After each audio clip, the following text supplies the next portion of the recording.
Two Aussie Investors, episode 9. G'day, Grovesy, g'day. how are you, mate? G'day. I'm good. Yourself? We did it. We're here. We survived another week. It's April Easter. 2022. Easter this week. It's Easter soon. The Easter Bunny's coming. Easter Chocolate, Bunny's coming on Sunday. hyperactive kids. Yep. What more could you Diabetic want? nightmare for me. Oh, yeah. Yeah. Yeah. We are the Two Aussie Investors. I am Anzac, and always with me tonight is the incredible, the never duplicated, the amazing Grovesy. Yay! Whoop, whoop, whoop. So we just had a quick look at the what we're going to do tonight, Grovesy. Yep. What do you think of this? Grovesy's points of the day. Yay! But before we do these, do we need to do the disclaimer? Not advice. Yes. Definitely not financial advice. We're not financial advisors. This is just, We're anything but two mates having a chat about two mates opinions talking shit articles around a barbecue, around Pretty a much. dartboard set, Yep. around a pool table. Yeah. Yep. Not with advice. some special guests every now and then. Yeah, we got one tonight, actually, as you can see. Marcus. Oh, yep. So he's a mate of mine, and he was big into shares. And then I spoke to him, and he's like, he's all for crypto now. And Sweet. he's worth bringing on, I thought, because it's quite interesting. Yeah. I'm more into crypto than you, Grovesy, but you know, different horses for different courses. But one thing we both love, you and I, is NVX, so number one, and the battery news. Then we can talk about some property, rents pumping. Then what would you do? We started that last week. It was quite fun. Hypothetical situations that we come across in life, or we don't come across, and we talk about. And guest speaker. So that's pretty much everything we do. Property, shares, cryptocurrency, gold, precious metals, and commodities. Novonix, NVX, ticker code NVX. So what is NVX, Grovesy? Sum it up in just a couple of words. What is Novonix? It's on the stock market, the ASX. It's on the NASDAQ. What does it do? It is a world-leading battery technology company. Exactly. Does it just make shit, pull shit out of the ground and say, here you go, have some shit that we've just dug up? That's one aspect of it. Well, it does do that, doesn't it? It doesn't actually dig it out of the ground. It produces it in a massive kiln. But it's about to be, you know, it's got that in Queensland. It's got that. It does have a natural graphite. Natural graphite mine. Yes. So it could potentially be digging stuff out of the ground soon. But its main thing that it's focusing on at the moment is anode production. It's pure graphite product. And it's necessary in batteries, and whatever way you look at it, the world synthetic is graphite. moving towards It's synthetic graphite, which is used in the anode side of a battery. Which is a critical component. So you've got an anode and a cathode side of a battery, which effectively is your positive and your negative on a battery, if you look at any battery. And then in between, you've got your electrolyte, which is in between, which stops the positive and negatives colliding. Actually. And Novonix has the best synthetic graphite in the world. So far. And where is it? Environmentally. Is it in Brisbane? Is it in Brisbane? No, it's in Chattanooga. Chattanooga. It's in America. Set itself up there. The CEO actually lives in Nova Scotia. Well, the actual head op. Well, most of the operations are in Nova Scotia, in Canada. That's where they have the scientists and the little batteries working on battery technology. You got the Grand Poopah. Chris Burns, which is the CEO, they're all based out of Nova Scotia. But the actual company is based in Brisbane, believe it or not. And was actually one of the founding fathers of it, I guess you want to call it, was Trevor St. Baker, who's big in the green the green industry space. Yep. So, and it's kind of interesting because I mean, it's not. I know it's on the ASX, but it's not really an Australian. I mean, it's an Australian company. Don't get me wrong. It's an Australian initially listed company, but now we're actually on the NASDAQ, as we know. Yeah. And I would say their long-term plan would be to actually move everything over to America at some point, because all the supply chain is going to be in America, not in Australia. Yep. Right. All right. I'm just trying to pull up some interesting news. But there was some massive news last week. Massive news. Let's have a look. There we go. So we've got some Bitcoin stuff. But let's go straight to, it's kind of annoying because I got our faces in the way. There you go. Can you see that? Yep. How's that? Yep. Yep. So that's NVX. Yep. Unfortunately, last week when we spoke, we were like, it was pumping up. It was pumping up. So let's look at 1 month. And we must have spoke about here, right? Yeah, just after. We spoke the day before, yeah. We spoke on Monday night. It was and Tuesday next day kept pumping. Look at this. We pumped from $5.26 to $7.26. That's $2. Yeah. $2 pumped from Monday, 2 Mondays away. Is that right? No. 28th. Yep. A week went up $2, and we were like, "This is it. We're going to the moon."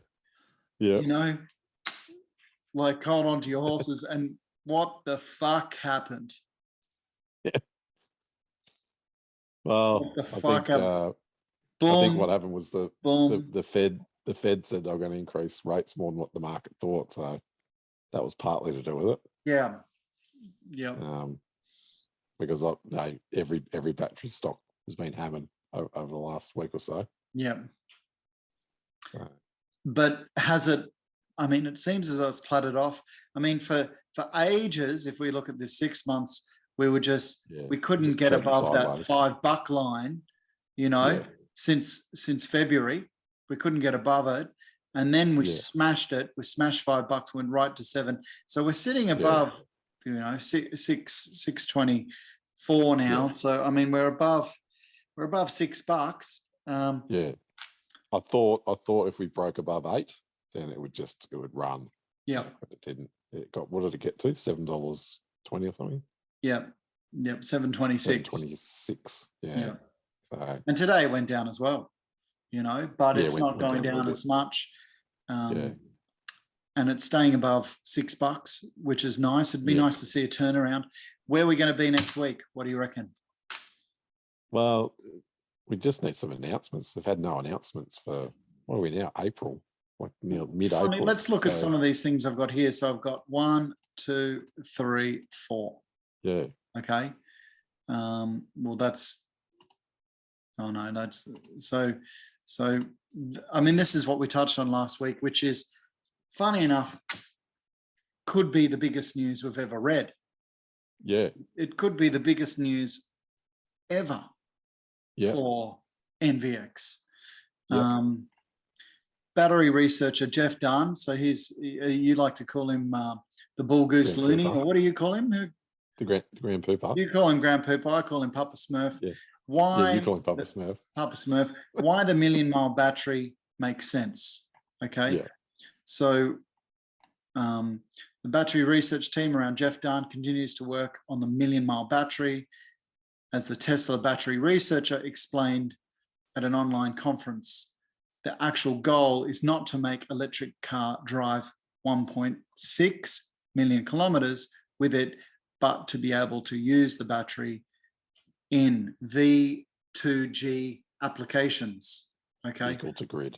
So you vehicle to grid, yeah. So that's you come home, you plug it into your Tesla Powerwall battery, plug it into your house, and that night, right, you use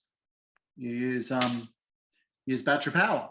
So the cars aren't just something that takes you from your work to your grocery shopping, or work, you know, home to work. They're a battery on wheels. Yep. But it could also work the other way, in that if your battery's low and, well, let's say your battery's empty when you come home, your car becomes your power source for your house. Yeah. And if you're not going to use the car the next day, then you can that's what I was referring to. You can use the car battery. You can use the car's battery to power your house, and vice versa. So it goes both ways, which is pretty phenomenal. Yeah. V2G, vehicle to grid, solves energy storage shortage. Okay, there's too much for me to read. Grovesy, you've had a read of this. Do you want to just ramble on about it and I'll flick through? All these links and stuff, I put them in the description as well now. Yeah, it's basically just saying what we're just talking about there. And it's effectively saying why it's so important to have great synthetic graphite, which Novonix has, because you're going to need thousands and thousands of cycles in a battery. Yep. And that's what the best graphite gives you, which is... Best graphite gives you longer lasting cycles of your battery. It can be recharged more, so you can use the battery more, and also can be recharged more times. Yeah, like if you think of a phone really has, I would say, a 2-year life cycle, whereas they're talking about a car in terms of kilometers driven. Yep. So, what was it? 1.6 plus, was it 16? 1.6 million kilometers. So that's how long the battery would last before you'd have to actually get rid of it. So that the cycles wouldn't, when your because interestingly, stuffed at the end. The price of an electric vehicle, I did read somewhere 70% of the price is the battery. So it's an expensive part of the battery. In fact, speaking of electric vehicles, we'll have a look at this one. Okay. Yeah. GM, General Motors, and Honda to develop affordable electric vehicles. That cost less than 30,000. This was really interesting because I thought, wow, this is like getting into my sort of price range for a car.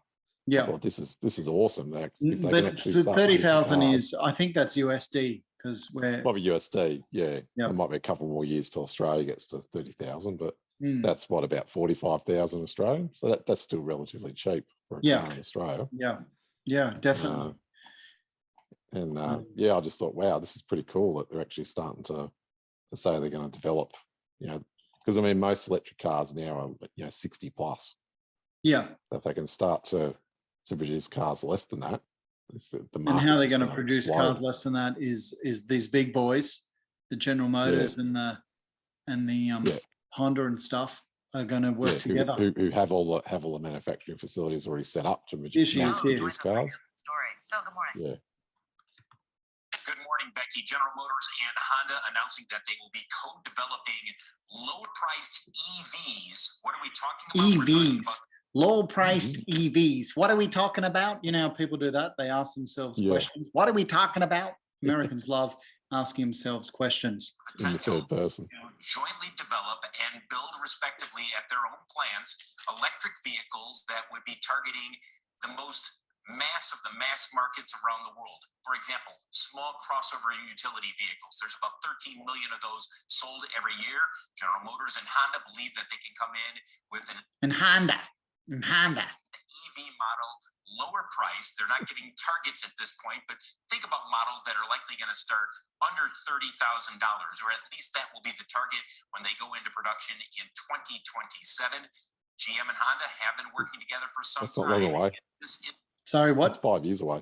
2027, that's not far. It's like 4 years away. Yeah, and when they're pumping out cheap electric vehicle cars. And what's that? So let's say, I know we've said it before, but if someone has the choice of buying a combustion car for 30,000 American in America or an EV, it's just a no-brainer. You're just going to go for the one that's not going to cost you, $200 to fill up. Yeah. And, with fuel. and also, like it's not just saving you at the petrol pump or the gas pump, as they say in America, the gas pump. It doesn't just feed you on gas. You know, that's got 3/4 less or 2/3 less of stuff inside it. So that means 2/3 less of stuff to go wrong. I've just lost Grovesy here. Maybe he'll come back. I'll just hit play. For the $25,000 electric vehicle. You hear a lot of talk in the industry about this. People say that Tesla should build the Model 2, which would start at theoretically around $25,000. And the goal here is bring that price point down using massive scale worldwide. That means more people move into electric vehicles. And that's really believed to be the key to getting to truly take off later this decade around the world. So again, GM and Honda jointly developing electric vehicles, lower priced electric vehicles that are scheduled to go into production in 2027. Yeah. 2027. So there you go. And they're going to need a lot of synthetic graphite. Yes. Yeah. I mean, they can use normal natural graphite, but it's just not as good. Well, yeah, it's not going to last. It's not going to last 1.6 million Ks. It might only last 1 million Ks. Yeah. Which is a big difference, like in terms of cycle life. But the other point with that is that that's why we're hoping that Novonix gets some offtake agreements with like a GM or a, rather than everyone keeps talking about Novonix and Tesla being linked, but the market which they are because of the Grand Poopah, Papa Smurf. For both. Yep. But if we get an offtake agreement with GM or Honda, then the scale of that is 10 times what Tesla is. Tesla's small scale at the moment compared to these big OEM manufacturers. Okay, what's going on here? Okay, so this is we can see this was amazing. Yeah, we can see this Jeff was just here. This was a conference like the International Battery Conference. Yep. So a world renowned annual event. So anyone that's interested in batteries would turn up to this event. Oh fuck! Where were we? We should have been there, front row. Yeah. Oh, and Jeff, we're not worthy. We're not worthy. And the Grand Poopah demonstrated a battery that can last 4 million miles or 6 million kilometers, which is absolutely fucking phenomenal. A team of researchers led by Professor Jeff Dunn, aka Grand Poopah, at Dalhousie University, have developed and demonstrated batteries that can last 4 million miles, almost 6 million kilometers. I mean, most people, are they going to drive that far their whole lives? No, but this more so points towards, well, this is what I think anyway, points towards trucks, points towards boats, points towards, big energy. I mean, trucks would do it, Taxis. Trucks would easily do it. Taxis, big energy storage batteries, like in new housing estates. Those sort of places are going to need batteries that last 10, 15, 20 years. The term million mile, I like this. The term million mile battery first came to life after Dunn's 2019. Interesting. So so that term is and that million mile battery was what initially got us interested in Novonix. And we thought that Tesla was going to announce a partnership with Novonix way back in 2019. And now, well, there is that partnership now with the Grand Poopah working for both companies. Dunn and his team also demonstrated the impact of the upper cutoff voltage. In 2000. Well, no, actually, if you go up to the previous paragraph, this is the bit that I got really excited about. So just read. I'll read it here. In an earlier interview with the Nickel Institute, Dunn said, "Our goal is to help lower the cost, increase the energy density, and improve the lifetime of lithium-ion cells." Lithium-ion cells. Well, that goal has certainly been achieved. How good's that? these single crystal graphite cells, starting testing in October 2017, and are still running at room temperature, amazingly realizing 4.5 years of continuous cycling with only 5%, what's that say? Degradation. Degradation at 1C, 1C. These incredible results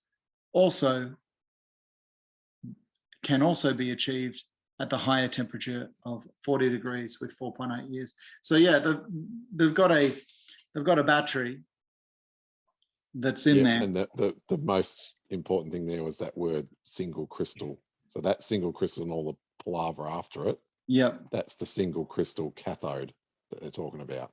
Single crystal cathode / graphite cells. That's what gets that's the positive side. That's of the positive and the negative. And then the graphite's the anode is the negative side. Yeah, nice. And then this bit here, no, just scroll back up. Oh, yep. There's the next, this bit here.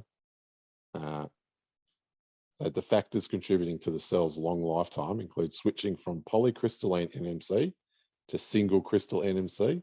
And we know that Novonix has patents for single crystal cathode. We know because they put it in their presentations previously. NVX has patents on this one here. Single crystal. They've got polycrystalline, but they've also got single crystal NMC patents. And the next bit really gets me going. This the choice NVX of quality could have a patent, or Jeff Dahn could have a patent on really. This is one of the biggest things in the world.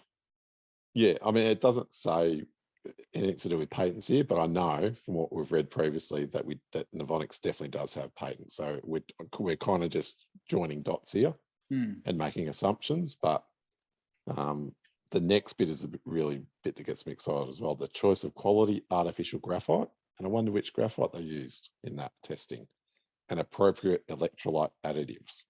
NVX synthetic graphite. Yeah. So do they use synthetic graphite for the cathode side as well? No, there's the single crystal cathode. So there's not graphite in it, but it uses the same DPMG process, which is what the graphite uses. So, but we're still waiting to hear more on the cathode side of the business. But I think that testing and everything is going to add to what they're going to be able to try and commercialize. Yeah, wow. Okay, so we've got a little picture here. Let's have a look. We've got the battery electric vehicle. Yeah, that's showing the bidirectional flow, which is what we're saying before. Charging cord, bidirectional flow, meter, and the power grid. Yeah. Good on you, Jeff. Yeah, so bloody exciting. Like a 4 million mile battery has never been discussed before. And this was only done this was only presented about a week ago. So it's all really, I think we're going to hear more and more about this, this research. So and it won't be long. I'm expecting some sort of announcements, hopefully, from Novonix to do with this. Yeah. We haven't had the link between NVX and this technology yet. No, not yet. And that's probably because there's NDAs in place. Yeah. So they can't. But I mean, you just got to join the dots. It makes sense to me. I mean, but why would they have a non-disclosure? Why would they have that? Well, because they probably want to, until it's fully tested and fully completed. Yeah. They won't want to release anything to the market, and they don't want anyone else getting the patent on it. Yeah. They don't want to release any of that technology until they know that they can they can commercialize it. It's just phenomenal, isn't it? Like if NVX have done this, like are on the verge of announcing. On the verge of announcing a 4 million mile battery. Every battery 4 million mile battery, and every battery maker is going to want to get their hands on it. I mean, why would you want anything else? You know, it's they've already got the best, the best you know, synthetic graphite to make the best batteries. But this is just next level stuff, you know. Well, and the other thing we do know is that they're setting up a pilot cathode production plant in Nova Scotia. Yeah. So we know that they're doing some testing. They've released this research. And that's what you want, you know, this grant. We should find news. When are we going to find out about this government? Yeah, I mean, that should be coming any week now, surely. Yeah. Like, it's got to be coming soon. Yeah. Yeah. Right. So yeah, it's just bloody exciting. And then what was the other article I found? I found the 4 million, and then there was a decade. Is this the one? A decade. Is that it? Could be. Oh, that's the only one I've got. Yeah, it says, one of them says Centurion battery. Maybe I didn't. Yeah. It's a Century battery. So they've also done some lab research where they reckon this battery can last 100 years. So this is another article. Is this the same stuff? Yeah, I think that's talking about the single crystal cathode, which is what Novonix has patented. As I said, now Grovesy, I can just cut and paste and put all these in the description. So if people want to sit here and read it all, they can look further. Yeah, it's a good idea, isn't it? Yeah. Yeah. Okay. Yeah. So yeah, it's very exciting that the research that they're doing, and the fact they've got the 4 million mile battery. That's you know, that's effectively that they've tested for what is it now? That's 5 years they've been testing that battery. So they've got real world data, and they know that it actually works. Yeah. And what did it say? It's lost years. 1% or something like that. Lost like 1% or something. Yeah, something which is pissy amount, which is phenomenal. A great result, you know. Yeah. So. All right, we'll do another one. What do you reckon? Yeah. Yep. Did you want to do what would you do? Okay. All right, what would you do? Not advice again, purely hypothetical. Number one, Joe Bloggs has a daughter, 2 years old. Okay. Yep. Every year on her birthday, he buys her $1,000 of shares. Yep. Which shares should or would you buy? Growth stock, value stock, why? Anything else? I mean, it's a pretty, you know, it's not a bad way to kind of save as a bit of a gift for your kid, you know, because when they turn 18, you're like, there you go, you know. So well, funny you bring this up, because we've done a similar thing for my kids, and what we've put the money into is a listed investment company called AFIC. AFIC. So for those that don't understand what a listed investment company is, they'll basically pick the stocks for you, essentially. Okay. So what you're paying for is the value of all of those stocks combined, and then you'll get a dividend from all of those stocks combined. So AFIC, they basically invest in like the top 100 companies. On the ASX, but they manage it. They pick and choose the stocks which come in and out of the listed investment company, and they've got, you know, objectives as fund managers do. So they have you know, the objective might be to get over 5% dividend yield each year, or to grow the stock or to grow all of the stocks by more than 5% combined. So it's a bit boring. It's not going to have massive growth, but over 20 years for our kids, it's going to do well. Yeah. The other alternative is, like we said last week, you can just buy a ETF, like an ASX 200 ETF, which will buy a small portion of all 200 shares. And you could just keep doing that every year. Put $1,000 into that and just keep it compounding. And that's what Warren Buffett says. He says the that if you buy just a stock standard index fund, 9 times out of 10 it's going to beat any fund manager over a long period of time, over say 20, 30 years. Yeah, didn't he have a bet or something? He bet $1 million on it. Yeah, he had a bet, and the index fund won. And I think he said so if he dies, then the money that he leaves to his wife is just going to go into like an S&P 500 index stock standard boring fund.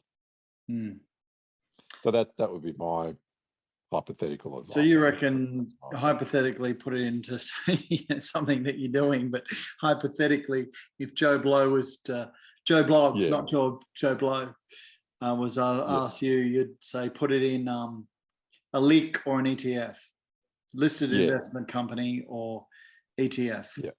What's ETF? Exchange Traders Fund or something like that. Yeah. And that's just so that you got a bit of security. I mean, what about going for some growth stocks like the NVX and the APT and the LICs and you could, but if the intention is to give the money to the kids when they're 20, then the reason why we chose like AVIC or an ETF is so that the money's actually there in 20 years' time. Because we know with growth stocks, there's risks involved. Novonix, there's risk involved. They may not ever end up producing. We're confident, we know that they will, but some other stocks might not ever fulfill their potential. So it's all a risk reward way of looking at it. But I mean, you could buy $1,000 one year of AFIC, $1,000 in Novonix the next year. I guess it's really up to everyone's risk profile, how much risk. I like the idea of, you're going to do it for 20 years, then buying the same LIC or the LIC or the ETF every year sounds a bit boring to me. I'd rather just diversify and get some growth stocks, get some value stocks, get a bit of this, get bank, get every year change it up. Why not? That's definitely another way to do it. For sure. Because if NVX does do what I hope and think it will, then your kid's going to be 20 and say, Dad, why didn't you bloody get me $1,000 of NVX in 2022? Now they got every battery, in Sydney. Okay. Another, what would you do? Totally different though. Jane Doe. Do you like that? Oh yeah, I like that. Jane Doe is getting an approval. Jane Doe a hoe? No, she's not a hoe. She's pretty cute, actually. She's cute, is she? Okay. Yeah, she's hot. She's one of the hot mums. Jane Doe is getting an approval for a mortgage for a house in the area she wants, area she wants. How much she's getting is pretty much entry level for the suburb. Okay. She's seen more properties come onto the market and more properties appear in her price range. Okay. Because as you know, property prices are going down. And so the cheaper properties in a market, or suburb, there's more of them now, so to speak. So it's a good thing. She's supply demand, more supply coming into the market. More supply coming on. More houses coming on. Should she wait for places to drop further? How long should she wait? What do you reckon? Well, my personal opinion would be, if she finds a place she loves, buy it. Don't fuck around. I agree. If it's your place that you love and it's got all the features that you want, it's close to a tick school. The boxes. If it's a box ticker. If it's ticked all the boxes, then really you might, and you've got a decent deposit. Then just buy the fucking thing. Because the thing is, you've only got like 3 months or something anyway with with pre-approval. Yes. And another point is how, because we experienced it, not when we got this, but a bit before, but we definitely experienced when the market turned and how quickly it does turn. Because we were looking when, you know, there weren't many people bidding and there wasn't many people at opens. And just, it was like 1 or 2 weekends later, suddenly there was bloody people everywhere.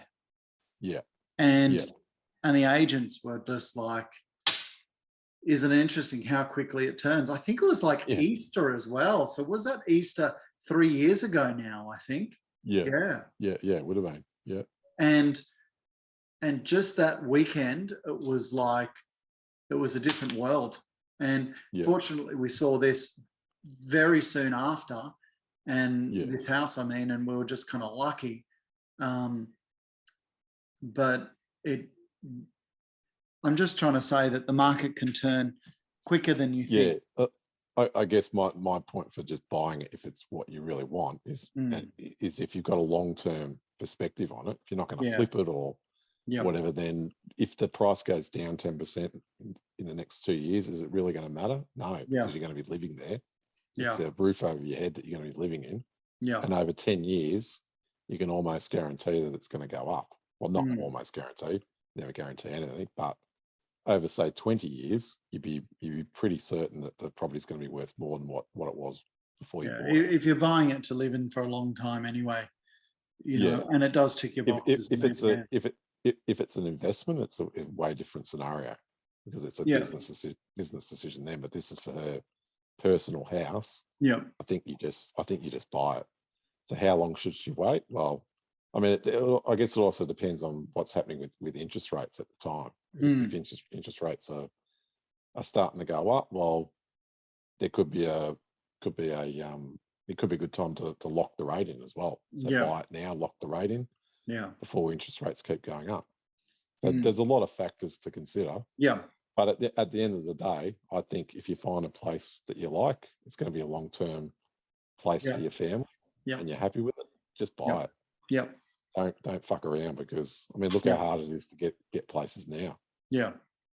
Right.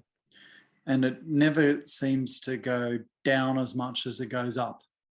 No, it might go down 5%. Well, look at what's happened in the last 3 years. It went down 5% and then up 35. So. Quick sticks. Well, I guess this brings us to talking a bit about property. What's your opinion on that? Do you agree or disagree? No, I definitely agree. I say, if you find a place you like, then buy it. That's what I think. Because it's kind of a good position too, because you're being at that entry level, you'll more and more will come on, and but at the same time too, like, you can still miss out on places. And it's not easy buying a place. It's really difficult. It's a long process. So if you find one you love, just do it. Like, don't muck around with it. And if it ticks all of your boxes, then just go for it. Right. And even if it doesn't, but you can look at renovating this or that in the future.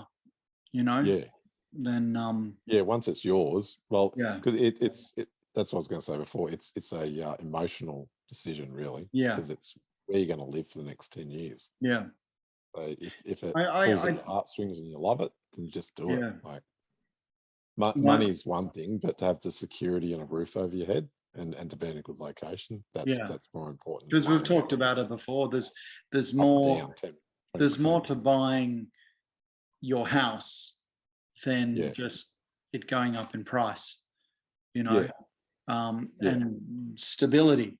Being house, good schools, being good location, sticking in your area, sticking in your community.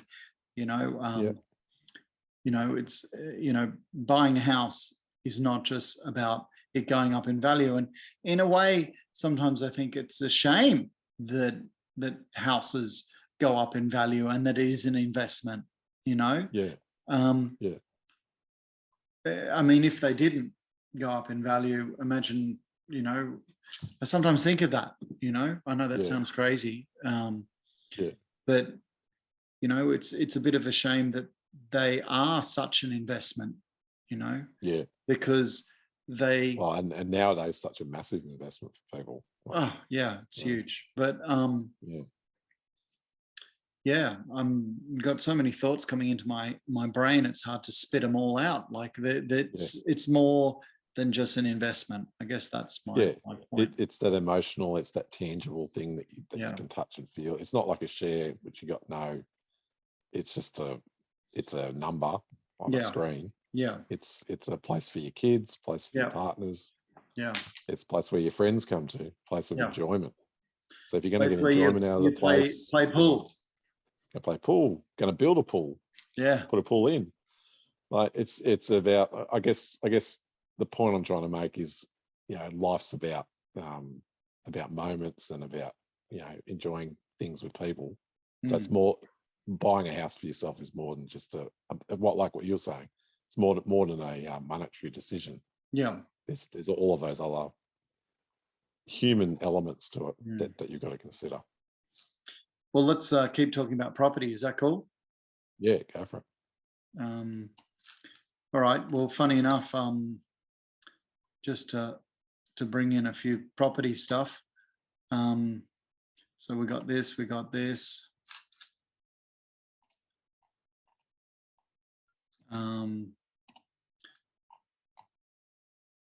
Yeah, it was funny because my mate sent me a message. I don't have the article here, but about Sydney prices going down, which, you know, everybody's talking about now. But from my point of view, like I just don't care that the price of this house is going down. And, you know, I've got a few investment properties and one's becoming vacant soon. And I'm happy to see that rents are going up, then I'm more disappointed to see that prices are going down because I don't want to sell anything anyway. Exactly. Yeah. If you're holding it for 10 years, then if it goes down 10% this year, because I'm not in this house to make money when I sell it in 10 years or 20 years. I don't care about that.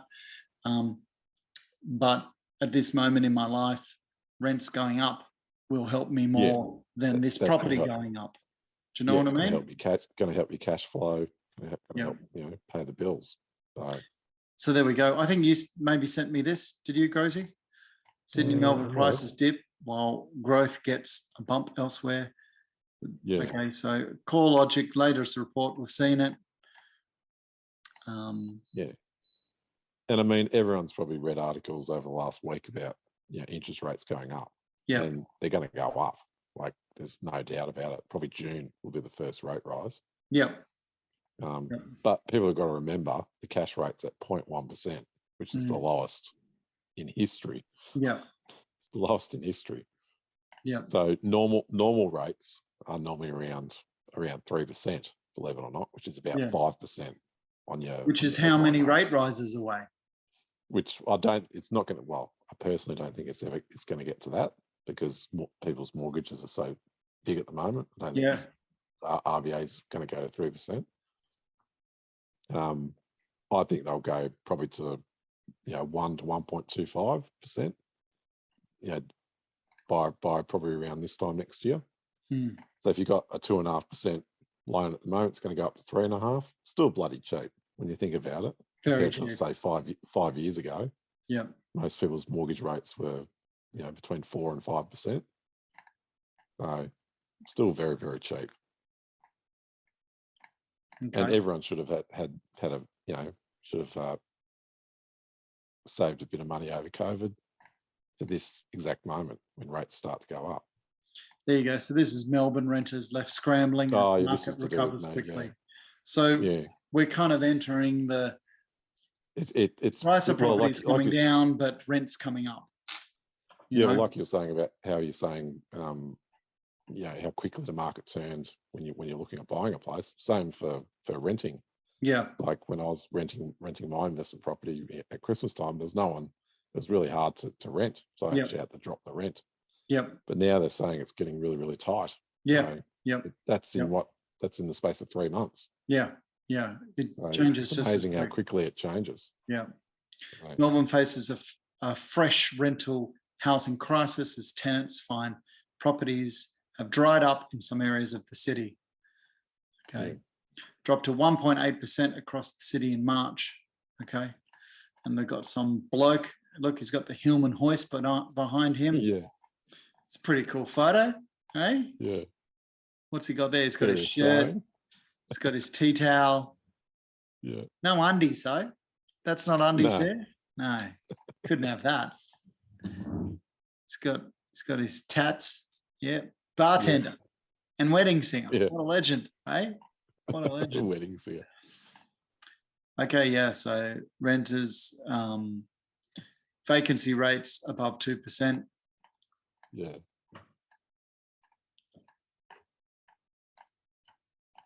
Yeah, so I just thought it was an interesting article because it was kind of personal to me because it affects me. Yeah. Personally.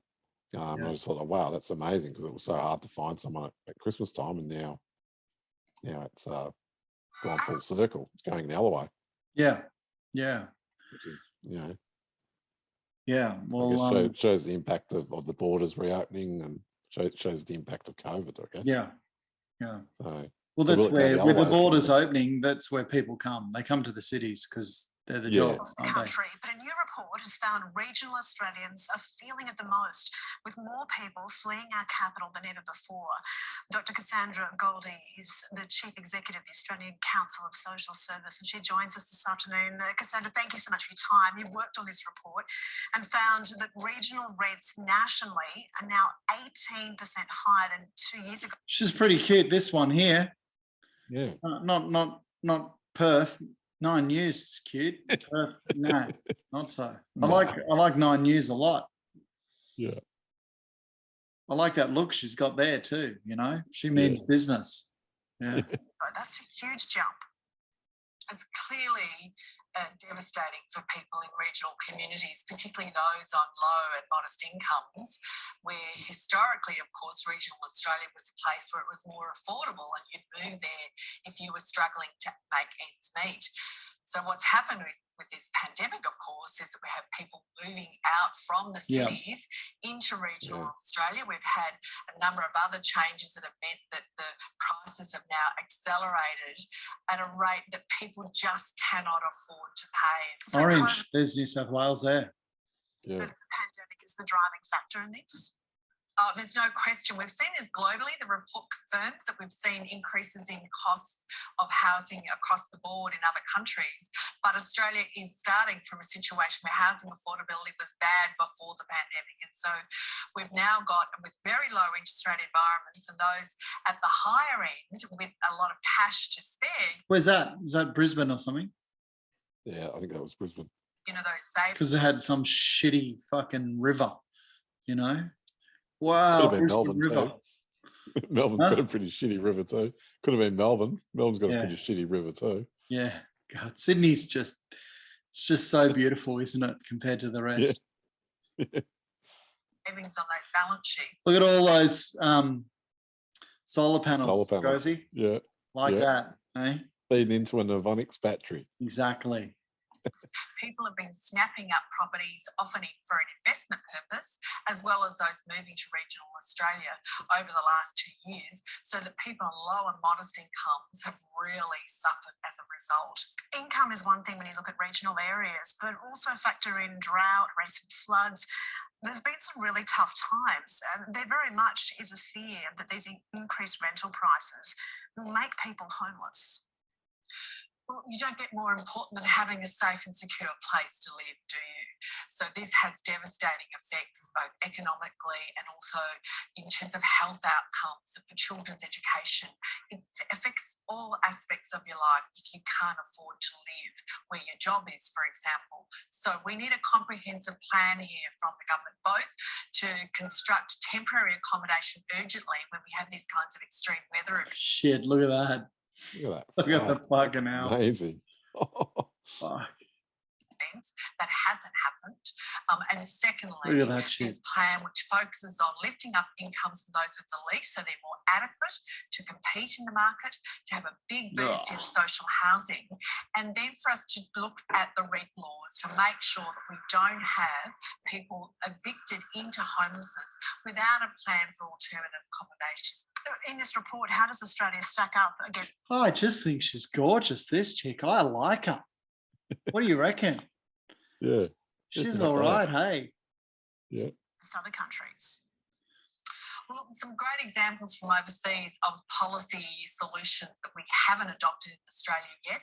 Places like Scotland and Ireland do have better laws now for evictions to protect and get that better balance right for everybody so that we don't have rapid rises in homelessness without government stepping up. We're seeing 1 million people each month coming for food relief in a very wealthy country overall. And so we haven't got the right policy settings quite clearly.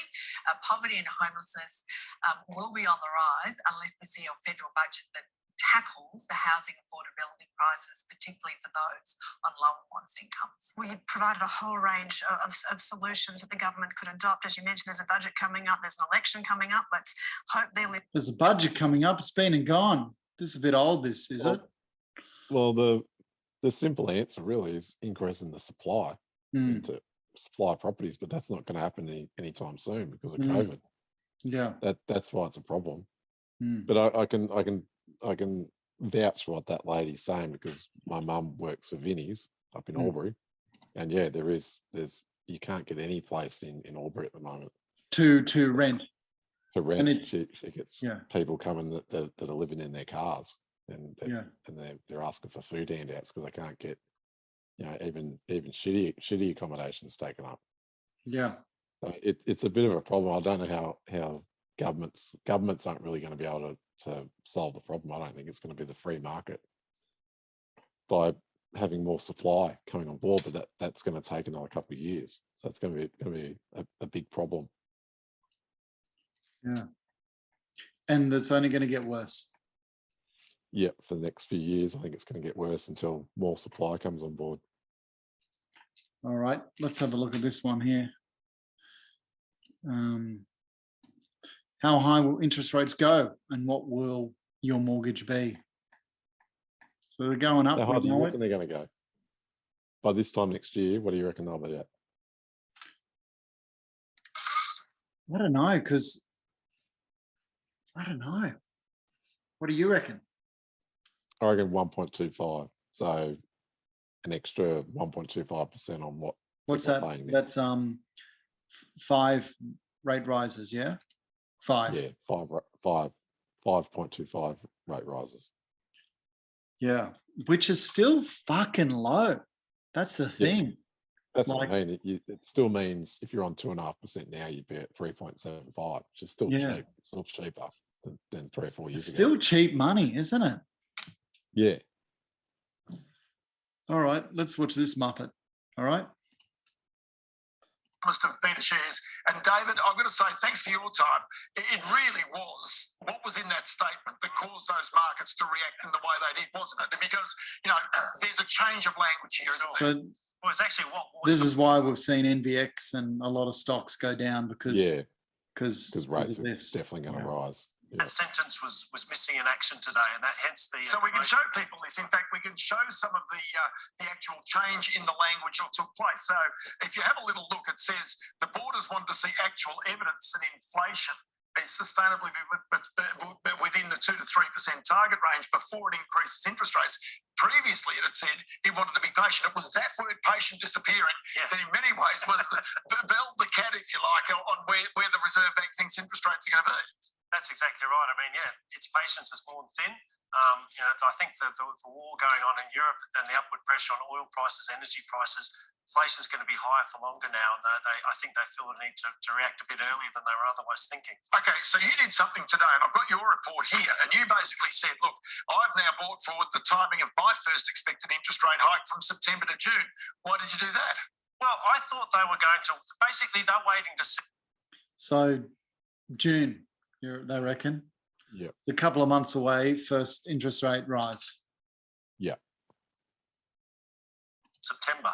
But again, given the change in the language today, and they explicitly said they're looking at the next wage and price numbers, seems to me they're prepared to go after only one statement. So hence, that will have it come in May.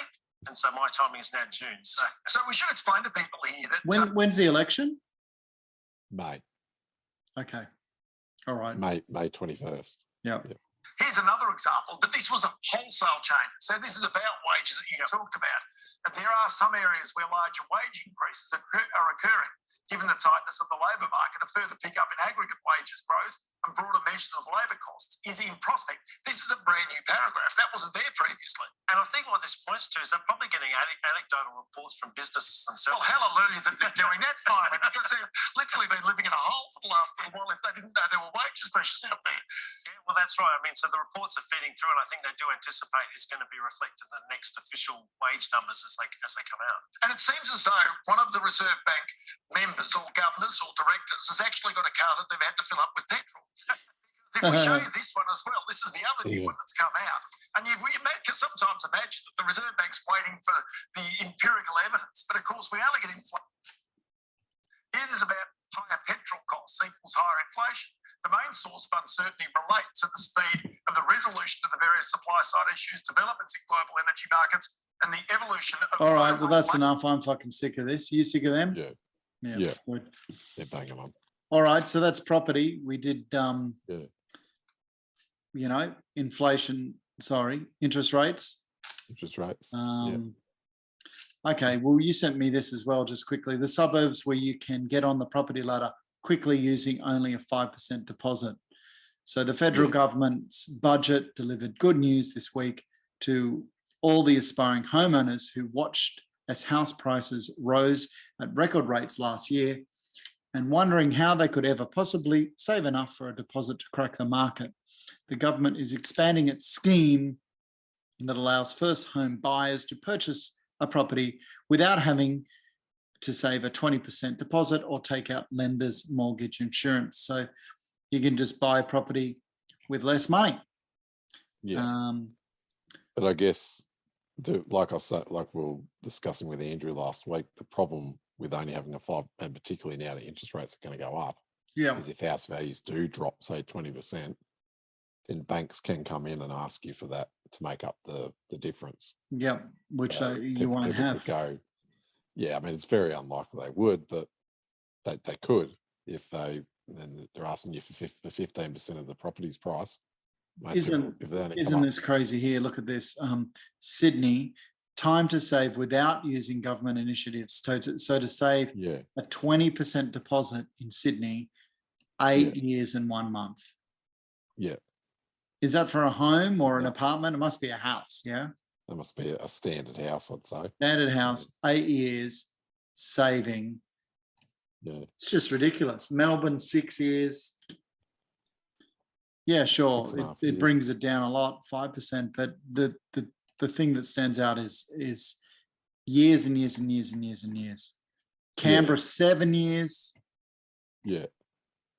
So the good thing is it can get you into the market. And then I guess you hope that the market doesn't fall a heap where the bank will call in negative equity, which is highly unlikely, but that's the risk you take. You go with a smaller deposit. But if you had done that, say 3 years ago, then you'd be laughing now because it would have gone up 30%. It's fine in a rising market. It's just if slowing market, it might be a bit risky. Yeah. Okay. All right. Well, that's it for property. Yeah. I don't know where our mate is. That was going to talk about Bitcoin and crypto. Should I give him a call? Bitcoin, by the way. Should I call him? Yeah. Give him a call. We'll get him in next week. What's been happening with Bitcoin over last week? I haven't looked at any of it.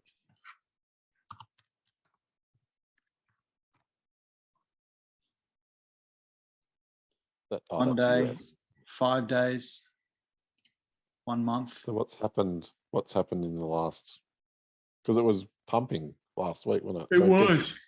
I guess Bitcoin was pumping and so it must, it's following what, I guess it is linked to the markets now then, Bitcoin is what that's telling me.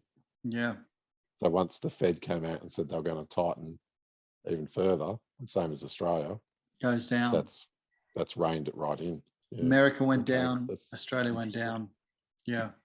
Yeah. I've got a couple of Bitcoin things to look at. Yeah. Did you see this one? Bitcoin may soon be accepted by McDonald's, Walmart, via Lightning Network. So this is more, I did listen to this long thing of this bloke talking about this. Yeah. Any online merchant that uses Spotify can accept payments without the 1945 Boomer network. Yeah. McDonald's, Walmart. Yeah. I did watch that one earlier.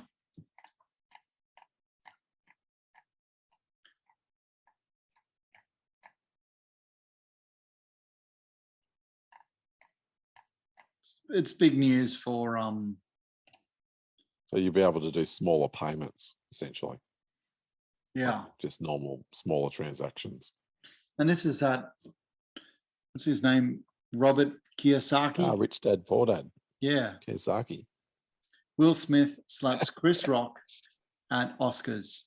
Biden slaps Putin on world stage. Toxic masculinity. World in trouble. National debt to go through the roof. Biden causing inflation and blaming Putin. Dollar about to implode. Buy more gold, silver, Bitcoin, Ethereum, and Solana before World War III. I don't know about World War III. Yeah. But he might be right about, isn't he? he might be right about putting money into, well, that's what we talked about last week and over the last month or so, is if you want to hedge against any world wars or whatever, then go into gold or silver or commodities. Yeah. Or Bitcoin. Bitcoin is a good hedge. And this again was sent by my mate, the Crypto King, repo market inversion. Last time this happened was 2008. Be careful, recession and crash coming. Weak businesses. This was to do with the yield curve, wasn't it? There was all the talk about the 2-year yield inverted across the 10-year, which is normally a good indicator that there's a recession not coming right now, but probably in a year's time, potentially.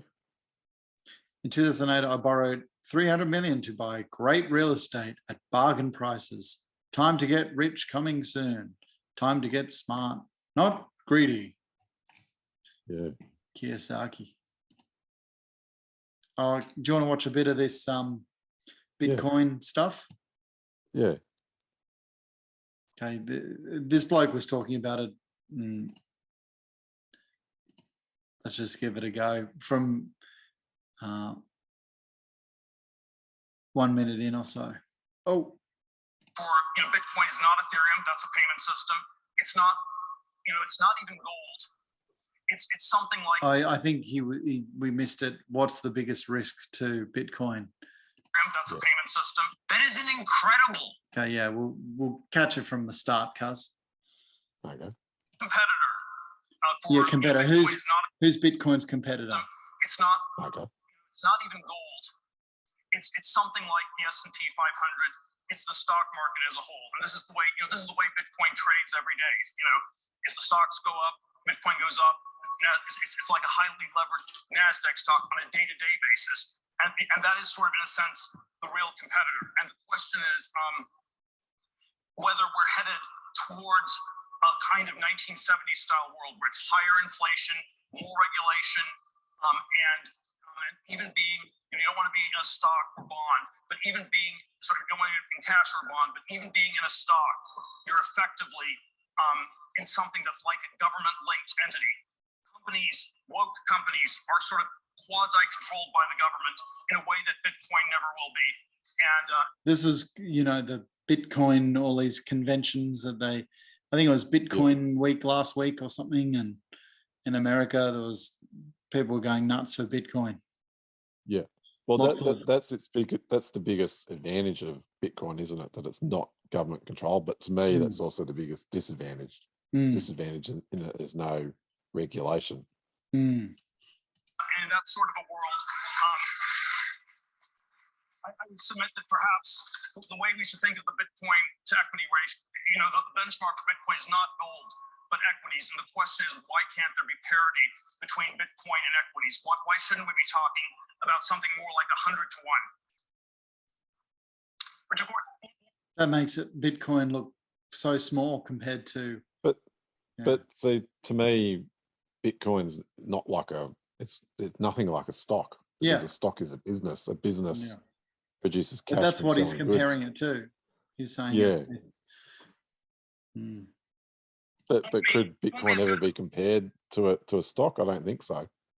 To me, maybe I'm wrong, but to me, Bitcoin's like digital gold. It's a commodity. It's a digital commodity. But again, look what just happened now when we heard about, or the world had heard about rates going up and this and that. Yeah. The ASX goes down and Bitcoin follows it. So it's following. it is.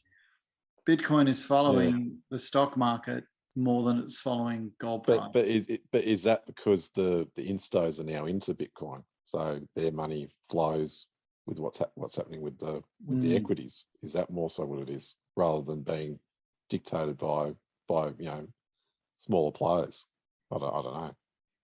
Money will be worth a lot less, and it'll be taxed pretty heavily and whatnot. But I think, I'm still hopeful that if Bitcoin goes up by a factor of 100, you'll make some money, a modest amount of money in real terms. Peter Thiel doesn't spend his time. Oh, shut up. Is there a bit more? No more. I haven't watched that. So that's it for Bitcoin, is it? Yeah. That's it for us, Grovesy. Well, we've really got to get Rich on to talk about Bitcoin. Yeah. As well. That's it. Or no, he's not called Rich. What's he called? The Crypto King. The Crypto King. We need the Crypto King. We do. All right. That's it, guys. Very good. It's quite I think you and next week are pretty tired. Yeah. So we're just kind of cruising. Yeah. It was good fun, though. Pretty tired. Yeah. Well, hopefully this time next week we'll have some big announcements from Novonix to talk about. I hope so, mate. Some big patent releases, some big offtake agreements. 5 days. It'd be good. Sucked, We've gone, boom. It seems as though we've plateaued off, doesn't it? Yeah, pretty much. Yeah. I'm up a little bit here and for a day or so, but that seems as though we have, but yeah, it's been disappointing. Yeah. But patience will pay off. I'm certain of it. Yeah. Got to believe. We believe in Novonix and the Grand Prix. See you, guys. All right, guys. That was good. All right. All good. Bye.